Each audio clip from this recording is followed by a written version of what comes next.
Hey everyone, welcome to another episode of The Family Business.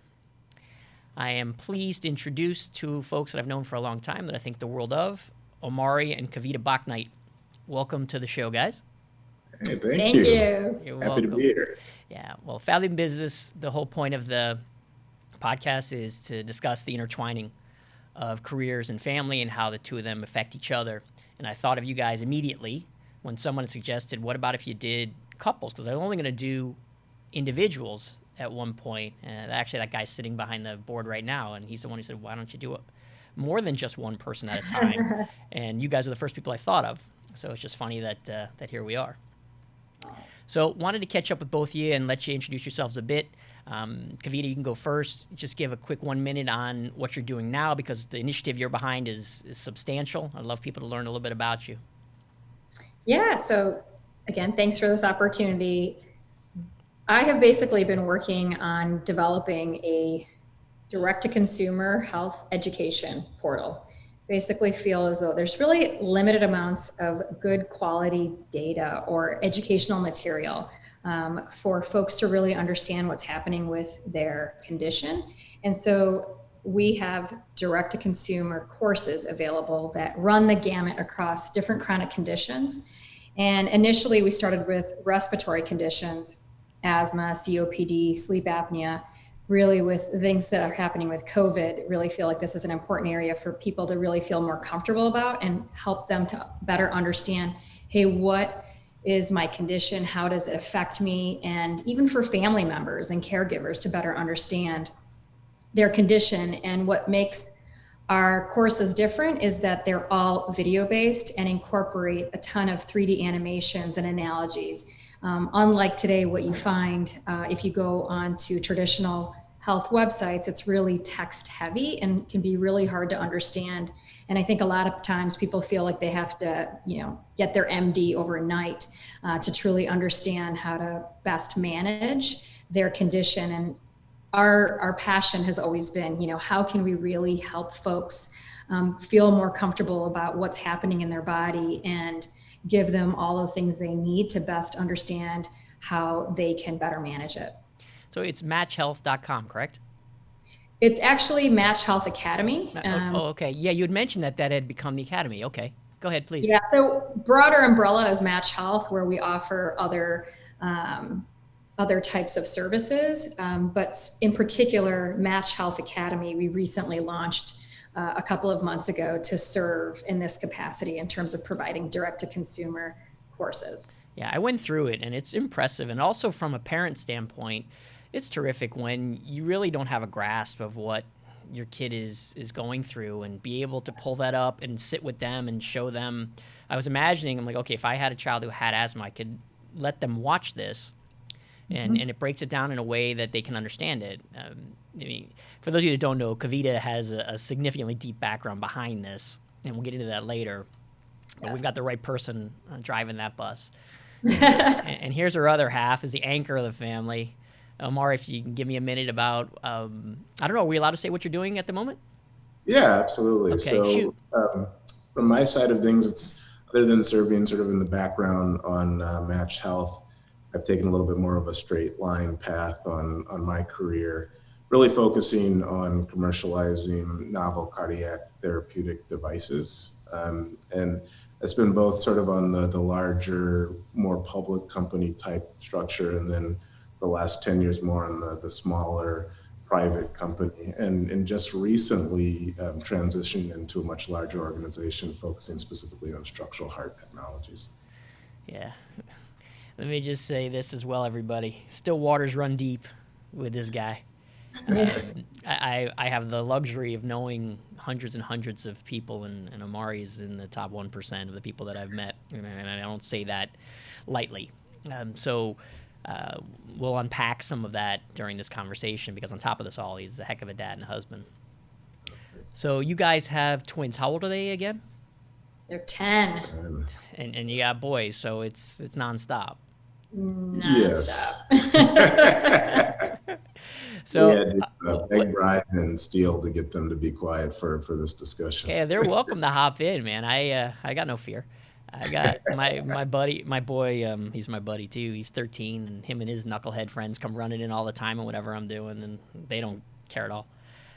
So how has the move been for them? Because you said you guys just moved out west. How are they at, because that's an interesting question that I hadn't thought of asking until just now. What's it like moving kids at that age and having them have to adjust with friends and with their activities and their school, of course, and their house? Because that's, kids are different. They get kind of attached to their room, I would think. How's that been going? Actually, they've been extremely resilient. I think in general, children tend to be really good when it comes to move and change. I think sometimes even better than adults. I think what makes this more unique and maybe have made it a little easier is the fact that COVID is happening. So as a result, they weren't as attached. Yeah. Because they've been out of the school setting. They haven't been able to see friends and participate in all the activities that they normally would have. So I think it's, in a way, actually made it a little easier to detach and move to something new. And because there's a change, it's almost like a welcome change because it's a new adventure. I mean, don't get me wrong. I think there's still some apprehension in starting something new. But I think because it's a place that we have ties to, we know friends, my mom is here, I think it's really made it a lot easier to handle in the broad scheme of the context of what's happening in the world. Your mother sitting there going like this, now she get her hips into them. Totally is. Oh my goodness. I know. My in-laws live in Ohio and I'm down in Florida. And whenever we go up there for the holidays, my mother-in-law just literally, just like that old Vulture cartoon, the Bugs Bunny, where you just sits there just waiting at the door for them to come in. I know. Well, we're gonna walk in and she's gonna see us and she's gonna be like, "See you guys." I have never been so irrelevant in my life, except when I go up there. I mean, literally, I carry the luggage and that's where it ends. Yes. So I think we also have a little bit of a inside advantage from the standpoint that they are twins. Yeah. So they're moving with their best friends. So every time we've had one of these transitions, they always have that benefit. But the one thing they did say to us on this one was, please let this be the last one for a long, long time. So. Yeah, you put that in pencil, didn't you? There's Yeah. no... Yeah. We have that on video. In writing. It's not notarized. You didn't commit to anything. Well, so you are the first people I spoke to that have twins. So let's unpack that for a second. From the standpoint of the decisions that you make work-wise and the things that you do, I mean, it obviously is different for you than other folks because your kids are going probably most places at the same time, the same situation. They don't have different homework assignments for the most part. I mean, does that make it easier for you, or is it harder that they're kind of on the same schedule? I actually think it's a lot easier now. So we always talk about their lifespan. They're 10 years old, right? Pre 5 years old was all about survival. It was difficult. I don't think anything about having twins was really that much easier necessarily. But post age 5, they go to the same activities. Like you said, they have the same homework assignments. It's so much easier to manage because logistically they're doing the same thing. So it's just easier and quite frankly, just more efficient. Do they compete on every level? Yeah, that's the other side of the coin. The logistics is certainly easier, but they're fraternal twins. They're not identical twins. Mm-hmm. And so they're comparing each other on every facet of their life. So if you sort of think about having a control group that you live with, that's basically what they're dealing with. So one of the things that we make sure to do is make sure they're in separate classes. Yeah. We've done that since they were in kindergarten, just to make sure that they can establish their own friend circle, establish their own sort of personality separate from each other, but they do compare constantly. And so one of the things we have to look at doing as parents is creating, they call it islands of confidence sometimes, where there's areas where they feel really good and capable and strong in those areas that their twin isn't necessarily working or doing. See, I think that's brilliant. I don't know if I've told you, but I coach a ton of youth sports. And all the time, the parents insist that the kids are on the same team for convenience sake. Same practice schedule, same game schedule. My attitude is always, I know they probably enjoy playing together, but I think it'd be better for them to be on separate teams. and they don't do it. It's the same thing in the classroom. I've seen that because it's easier on the parents. I mean, I give you guys a ton of credit because I'm sure some less than convenient things come along with that. But in the long run, they're not going to be living together when they're 37. You know, We hope not. It's possible. But I was giving you the benefit of the doubt. or Guys. living with us, right? So, That- yeah, it is something that we've really, especially in the last year or two, really tried to nurture what it is. It helped them identify what they really like individually. That might be something of a passion, interest, and then really nurture that in whatever capacity we can. Because at the end of the day, we want them to just have their own identity and have things that they feel special about that's unique to them. Right. Yeah, we had my son, I says 13. He's friends with these twins. They're great kids. And for whatever reason, they were both supposed to sleep over. One of them at the last minute just wasn't feeling great. This was a year ago. And his brother said, this is the first time I've ever done this without my brother. And I'm like, Wow. do you feel all right? Or because I've known him long enough that I can have a conversation with him. And he said, it's weird. I go, do you want to go home? He goes, no, I'm okay with him not being here. It's just, I got to tell you, it feels really funky that he's not here. And so it's interesting to see how that plays out. So yeah. Even when they're fighting, they still want to be next to each other. So is that right? They'll get into a fight or an argument, we'll separate them and say, hey, look, cool down. And literally 10 seconds later, they'll say, well, where's my brother? Yeah, it's interesting. And they'll, even when if one of them wakes up early, they're like, wait, why is he not awake yet? I'm bored. Like, I need him to be around. And we're like, you're doing your own thing anyway. He's like, no, I need him to be awake. Did you guys grow up with brothers? I did. I grew up with a younger brother. Were you that older brother? No, not the typical. There's 5 years that separated the two of us. So we actually got along really well. We didn't, none of the sort of the competitive stuff that you see with some siblings. Is that what he would say? I don't know. Maybe you can interview him. Well, I'm interviewing him next, and we're going to find out. Right. We'll Exactly. do it like a Jerry Springer. He's with us today. Yeah, he's good. So let's do 1 minute on your story. Did you guys meet in Michigan State, or did you meet at Deloitte? We met at Michigan State. All right, yeah. so Sparty in the house. So, all right, so who got who the job at Deloitte? She got me the job. So I interned with Deloitte the summer before we graduated. And I was telling him all about the amazing life as a consultant. And he was like, this actually sounds pretty good. I might want to have to join in on this. Yeah, and I have to say that it was a lot of pressure then going through the interview process because obviously I wanted to impress her. So I just kept thinking to myself, if I don't get this job offer, I wonder what that's going to mean for our relationship. Were you married at that point? No. This was no. right out of school. Oh, it was right out of school. 22. So I don't know if I can ask this now, but I guess enough time has passed. Did you tell them that you guys were connected? Not explicitly. No, actually we didn't. We never really said anything because we just wanted to make sure people realized we are each our own. I think maybe over time people realized it, but we. Although our first date actually was to go to a Deloitte function. So this was before I had interviewed and taken an offer. So I think it was pretty obvious. You figured it was free drinks and food, Omari, and you were all set with that? Well, that was me asking him out. So is that right?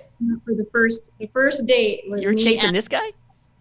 Yes, I asked him out. I mean, he showed interest before, but I was oblivious to it. And then I had this formal event, and actually my mentors at college, they're like, why don't you ask Omari? He was like, oh, that means I have to ask? Like, how am I going to do that? That seems nerve-wracking, and he could say no. And they're like, so they actually trained me, and we like role played and all stuff. It was hilarious. Are you serious? I'm actually really not Did you sure. have a script written on your hand and you just? I actually pretty close to that. And I saw him in the computer lab, and this was when email just came out. So we had those email computer labs. And so I was like, oh my gosh, he's over there at the door. And I was like, should I ask him? Should I not? And so I asked him, I'm like, hey, can you come to this formal? You could say no. And he's like, yeah. And I was like, what? Oh, okay. And so from that point on, he took over. the ultimate gentleman that he is, and charming. And so that was over 20 years ago.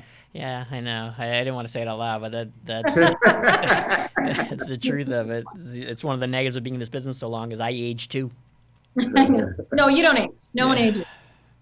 Yeah, I'll tell you, it's been a bumpy road that way. When I get up, whether it's out of bed or off the floor, with we got a dog in the middle of the COVID stuff, and my kids hear me just groan as I get up, and now they started calling me old man. That's been my nickname for the last year or two. I'm like, guys, I'm doing the best I can. I mean, I don't treat my body that well. I've been knocking around for a long time.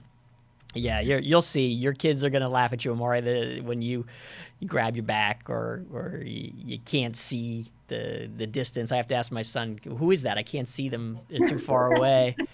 He's my eyes. So I wanted to explore one thing, and I don't know if you enjoy talking about it, Omari. So if you don't, we can squash it. But your MBA book and the program you started there, I think is a really interesting story. So I'd love to hear a minute about that. And where is that today? Because I can't remember where we ended on that. If you gave that to someone else, sold it, or what you did with it. But I thought that was a really compelling story. Yeah, thanks. So it sort of actually started shortly after we met and started dating, and we're looking at going to Deloitte. I mentioned to Kavita pretty early on that I was very interested in going back and getting my MBA. And she's smiling because she started to learn a little bit about my intensity at that time. Some of our first dates were studying for the GMAT, believe it or not. So did you guys Which I would recommend, by the way. Did you guys go to master's program at the same time? No. So this was 3 years in advance. That's how forward at the time. So yes, like really, some of our dates, he was like, "Why don't we go ahead and study for the GMAT?" I was like, "Whoa!" I was like, "We're finishing our senior year. Let's go ahead and enjoy this." He's like, "Come on, we gotta, plan for the future." I was like, "Sure, but let's wait a little bit." Jeez. All right, go ahead. I became somewhat semi-obsessed, I would say, with the process of applying to school. And my parents both come from medical backgrounds, so I don't have a business background. And so for me, really learning what the process looked like, bringing all the components together, not just the GMAT, but then the essays, the recommendations, the interviews. I was really intellectually curious about how it all worked and how it all fit together. And started taking a bunch of notes on the whole thing. And then at one point, just kind of mentioned to someone that I had gotten to know through one of these business school forums that I thought it would be a great idea to pull together a book. And he basically said, "Yeah, I think the same thing." So long story short, we put together a book proposal. We wrote the entire book, not having even met. And we published our first edition of that. I think it was in 2003. So between the first and second year of business school, we ended up doing 2 more editions of the book and creating a small sort of consulting service for people who were applying to school, where they could submit their resume and their essays, and we would help critique it and give them perspective and advice on it. And we hired a bunch of folks who were sort of experts in that area.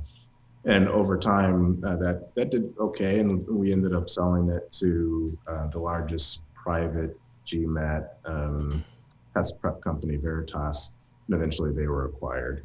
So it was a fun sort of entrepreneurial process that I was able to kick off, and one of those things that sort of then feeds the entrepreneurial beast. Once you get acclimated and get to do something like that, you always want to be able to rinse, wash, and repeat. I think it's awesome that you guys seem to have, in my opinion, a very healthy approach to why you do things.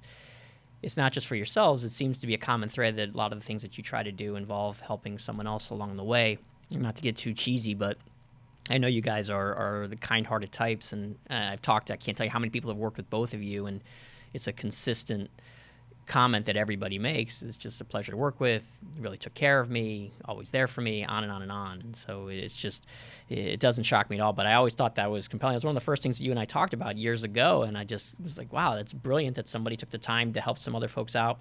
Because I went through my MBA program, and I didn't have the first idea what I was doing. I just figured it out like playing Yahtzee. I just threw the dice on the table and hoped it would all go. So how do you guys work out taking turns? Because I realize now with COVID being what it is, you're not traveling as much. And so maybe it's harder sometimes because if you both have a meeting in the house and the boys want to go outside or do something and you got to deal with it. But how do you guys determine, okay, I've got the kids, go do what you got to do. Or, hey, I told you I have this meeting at 2. I got to go. How do you guys normally set that up with your calendars? You want to take that? I think what we normally do is Kavita's really good about setting a family calendar. And so she's sort of the chief executive officer of the home. And so the schedule is pretty clear and fairly well delineated for the most part, because we're pretty forward looking. We know what meetings are kind of coming up. And so if it's a situation where she has an important meeting or a Zoom call, she just basically has me charged with making sure that the kids are in a place where she can do the call without any disruption. We also have the additional benefit that her father has lived with us pretty much since the boys were born. So is that right? I didn't know that. See, you think you know a person. How's he doing? Yeah. So that's been great. Yeah. Did you say how is he doing? Yeah. He's doing well. Despite the craziness of the world around us, he's actually doing pretty well. But it's good having him there for a variety of reasons. But I think over time, in the beginning, he was definitely a huge help for us when the kids were small and younger. But I think as time has gone on, what I think is good is that the boys are now a help to him. And so It's really sweet to see that cycle of life. That's an interesting byproduct of that. Yeah. Mm-hmm. And he even moved. So we lived abroad. We lived in Germany for a couple. He even moved over to Germany with us too. So he's just, another leg of the stool that when the boys need support or if both of us are busy, he pitches in and helps out and engages with them. And he has, of his own volition, a really compelling story as well. And so it's been great for the boys to really get to learn what that looks like and what he went through to get to where he got. And I think it's just another source of encouragement and support. I think it's great for kids younger to learn a little bit of tolerance for older folks. Because when you're young, you just don't understand, like, why are you moving so slow? Why are you talking so slow? Why are you thinking so slow? Why are you repeating yourself? All the things that, people who are in their 70s and 80s tend to do. And that's great. I didn't know that was the case. And plus, they get a little bit of wisdom thrown in, I guess. Hopefully. They do. They do. It makes my heart full because, growing up here, first generation, I was really never, I just never had opportunities to spend time with extended family, grandparents, aunts and uncles, being that they were back in India. And so for me, I love that they have these opportunities to spend time with grandparents, different generations. And I think it's so valuable to have relationships with people outside of your mom and dad or siblings. There is so much to be said about the things that you learn, the wisdom that you might pick up, and the way that you're loved on. I think it's so important. When people say community, there's so much truth to that. But I think being loved on by a grandparent, being loved on by an aunt or uncle, it's different, right? And I think that's so sweet. Yeah, I'm lucky. My parents live about a half hour away, and they pretty much say yes to everything with my kids, and it's not a bad thing. A little spoiling, I think, goes a long way. That's terrific that he's in the house so close to them, and he brings something totally different to the table because he grew up in another culture, grew up in another era. I mean, it's just different layers there of education for the boy. What do they call him? They call him Tata. Yeah. Both of them call him the same. They have no nicknames privately that they call him? No, actually they don't. They have nicknames for each other, but no. This I bet. So that's a good question that I ask sometimes. Omari, do they say things that you say? Do you hear your words coming out of their mouth at times? Yeah, it's a great question. I don't think we're quite there yet, but it is interesting to start to see them take similar interests as us. So you were asking before about the transition with the move, and this was the first time that they were really solidly bought into the move. So even during the interview process for this job, they knew that I was going into the interviews. They knew the company I was interviewing with. And they would kind of ask me, so who did you interview with today? How did it go? What questions did they ask you? What are your work responsibilities going to be in this role? They've actually been taking a stock market class. So they've been asking questions about, is this a public company? Is it a private company? And it's been really fascinating and interesting to see them start to pick some of this stuff up and start to ask me questions that even maybe I haven't really thought about so much. One of them said to me today, I think that, a good investment right now would be Target, because with COVID, everyone has to shop and they're all going out and trying to buy extra things. So maybe you should look at investing in Target right now, Dad. Yeah, it's nice. They're now really participating in the journey. So they might not be emulating us in any way yet, but they're definitely participating in the journey. And I think that's been a really fun experience for all of us. To have them be along in this new adventure in the capacity that they are. I read a lot of Malcolm Gladwell. I don't know if you've read all this stuff or not. I just love people who are storytellers, and he's a great one. And he talks about that, how there's a kid, and he kind of like flashes back and forth in the story, but the basic premise is there's a kid speaking to his pediatrician, and the parent isn't saying anything. Yes. And the kid's running the conversation, and he goes on to explain how this parent's trying to empower the kid, and then he expands on the story. And so I did that yesterday. I took my daughter to the doctor. The same thing. They looked at me. I'm like, she's 16. She knows. Ask her. I'm just in charge of driving and paying. At this point. And so I think it's great. That you guys do that, because you seem like you have an open dialogue with them, that they're allowed to speak up and give an opinion. And I mean, back in the 50s, you think any dad would let their kid tell them how they should interview for a job? Yeah, that's totally true. We definitely believe in advocacy, and that vignette that Malcolm Gladwell talks about is really powerful, because I think he contrasts it with another child who hasn't really been empowered in the same way. So yeah, it's definitely something we believe in. Obviously sometimes they can pipe up a little bit too much, and so you have to that comes with it. Balance that. I always say it's easier to rein them in than to bring them out. Right. My son and I he knows the speech. All I have to do is say time and place, bud. And he's like, yeah, I know. Because he's, in temple or with the principal or whatever. And I'm like, that's not the time for the dirty joke, bud. It's just not the time. Yeah, our latest is what, check-in. Check in, but the other thing that we've been working on is tone. It's how you say it, not even what you're saying, but how you say it. Huh. So before all this started, what's a vacation you guys all took together that was memorable? That before this started, we're so happy we did whatever vacations we've done. We went on a trip to Ethiopia in December. Really?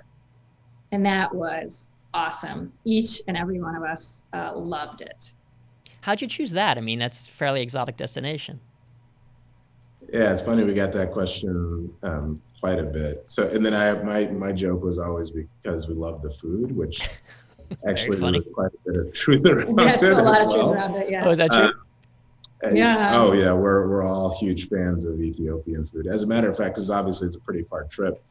And so the boys were complaining a little bit on the way there. And then after we got there, we had our first meal.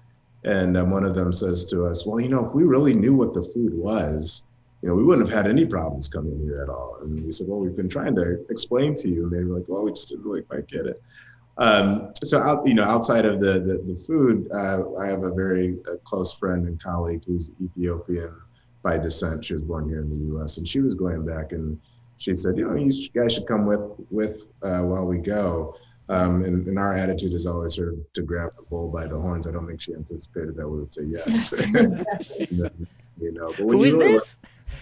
Yeah. Bad connection. When you really look into it, like Ethiopia is definitely the origin of coffee. It's the origin of mankind, and it has such an interesting history, even from a religious perspective. I mean, you've got every religion very well represented there, whether it's Judaism, Christianity, the Islamic faith, and so on and so forth. And so that's also very intriguing. And it was just a fantastic trip for us. Huh. That's awesome. To the point where our kids have asked, we were just, joking and tossing around the idea of, during COVID, if we have to hunker down, where would we want to go in the world to hunker down? And they're like, let's go back to Ethiopia. Really? So, yeah.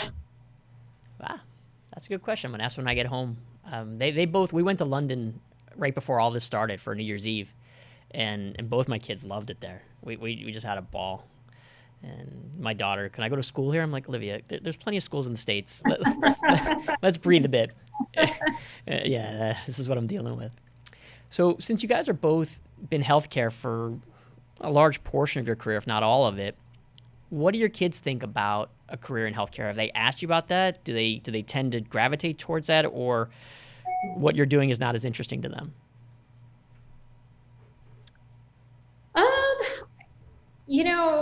I wouldn't say specifically healthcare. They haven't necessarily said, oh, we really want to be in this space. We want to be a physician or a med device necessarily. But what we have seen as of late is that they really have taken some interest in what we're doing in terms of our family business and maybe participating in it down the road. But I don't think they've really fully sat there and thought about, oh, I want to be in the medical space per se. But they've always taken interest in what we're doing and always find it something that they're intrigued by. That's a heck of an idea. I mean, how cool would it be if a kid pulled up a video of another kid to tell them about asthma? Right. Maybe it's less daunting than an adult. Right. Yeah, absolutely. Actually, to the point where they've asked, I've started videotaping them, and they said, outside of having their own YouTube video to talking about video games. Are they doing the TikTok thing too, or no? No, they're not. They're not. Yeah. But I could see them helping in that capacity, that they've definitely both expressed serious interest around that.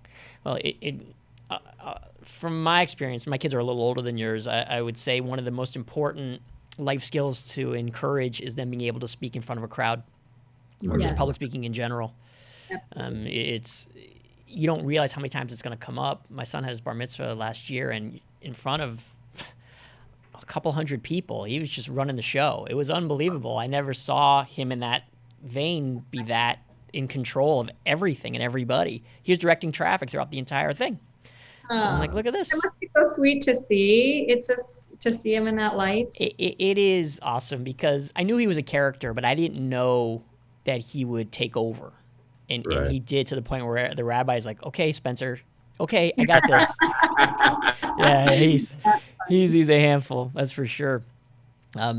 So work-wise, though, since I've known most of your careers pretty well, but I don't know what goes into some of the decisions, how many times have you decided about a certain job or not taking one, or taking one with the kids involved, or each other? I mean, it may have been Kavita's turn, and Omari's like, all right, I got to stay pat here, or vice versa.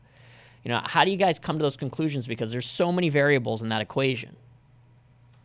Yeah, it's definitely something that we've talked about on a pretty consistent basis between the two of us. Mm-hmm. Not so much the boys just trying to incorporate what their needs are that go into it, but to your point, there's so many variables that go into that decision-making process, whether it's, the family, whether it's the location, whether it's education, extended family, and then obviously your own professional goals and needs as well. So Omari actually creates a spreadsheet. I'm stunned. So I'm going to give you the real behind the scenes. Sounds way out of character. We yes, exactly. Really, you'd be shocked, right? But I do like it. So he creates this spreadsheet. I'm a huge fan. I feel like he should share it with the world. Where it's what are the key variables, like he just said, that we would want to evaluate, and then weighting them and saying, hey, and it's been a great tool for us because it separates practicality from your emotion. And often what will happen is we'll go through this exercise and we'll say, hey, these are the things that we weighed out and prioritize. And then we'll, get an answer spit out to us that says, oh, you should do decision X. And we both are like, well, we actually don't want to do decision X. We kind of actually like decision Y. And so it's been a good tool to kind of drive discussion and really think about, hey, what would we want to do? And how does this impact where we want to go and how it makes us feel? Do you use like a Likert scale, 7 points? I like this very much. Yeah, I think the scale goes up to 10. All right, so I'd be remiss if I didn't ask you, are you upset about Michigan State football Taking a break? Yes. I'm actually still more upset about Michigan State basketball because, as you remember, all this started right before March Madness. It's true. Yeah. And the Spartans were really well positioned to make another good run. On the football side, they have a new coach. I think it's probably going to take a couple years for them to retool anyway. But just generally speaking, obviously there's more important things in life, but not having college sports to look forward to is definitely been a loss. Yeah, it's interesting because I'm an SEC guy, and they're still talking about playing, and so you're on the fence. You're hoping they play, but you're kind of hoping they don't. And I mean, they're just kids at the end of the day, and so yeah, it's as a fan, you have to kind of get some maturity real quick and realize they can play next year, Matt. It's okay.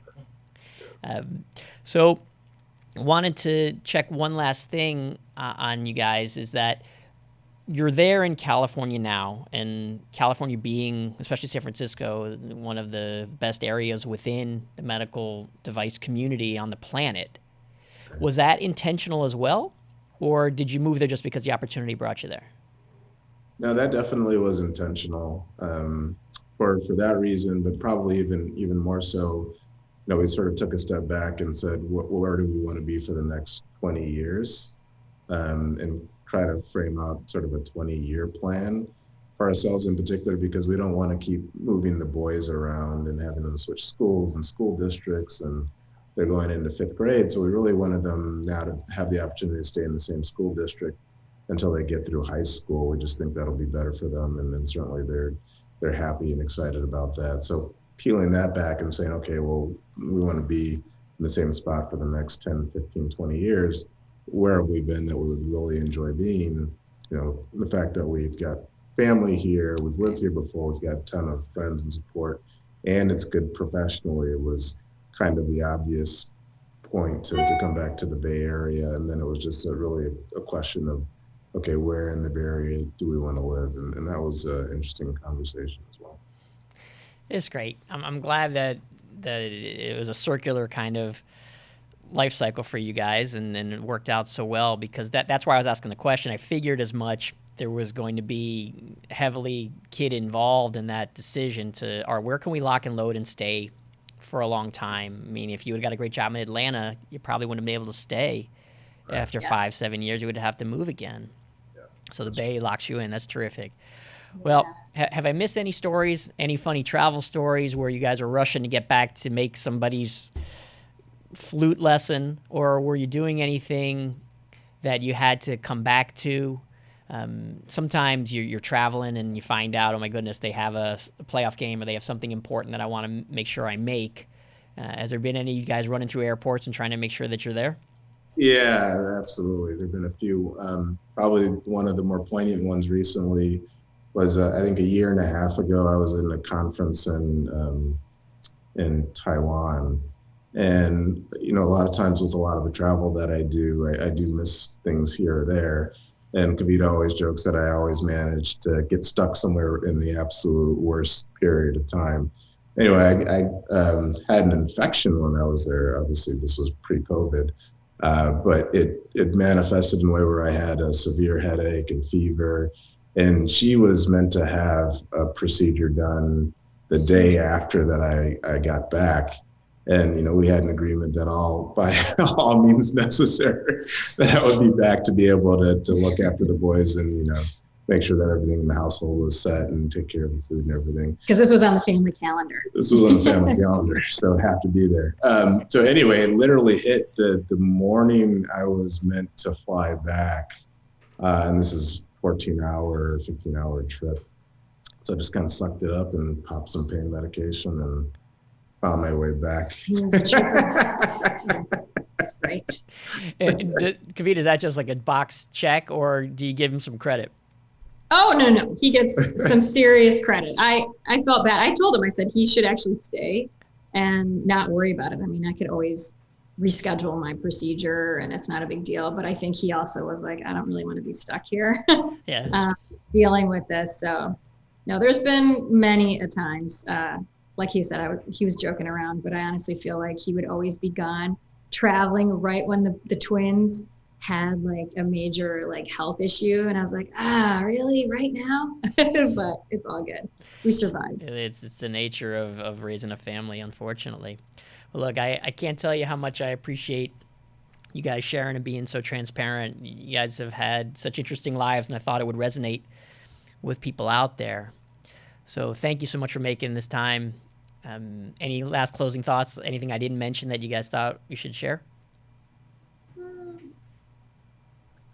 No, I appreciate you thinking about us. We have valued your friendship for like the last, like I said, 15 years. You've seen us grow in our careers, and no, we've just had a good time, and we're fortunate to have the community that we do that includes you. Yeah, well, thanks. I'm glad to be a part of it. Well, thanks for joining us on The Family Business, where family is what binds us. This has been Omari and Kavita Bouknight. Take care, everybody. Thank you. Bye. Bye.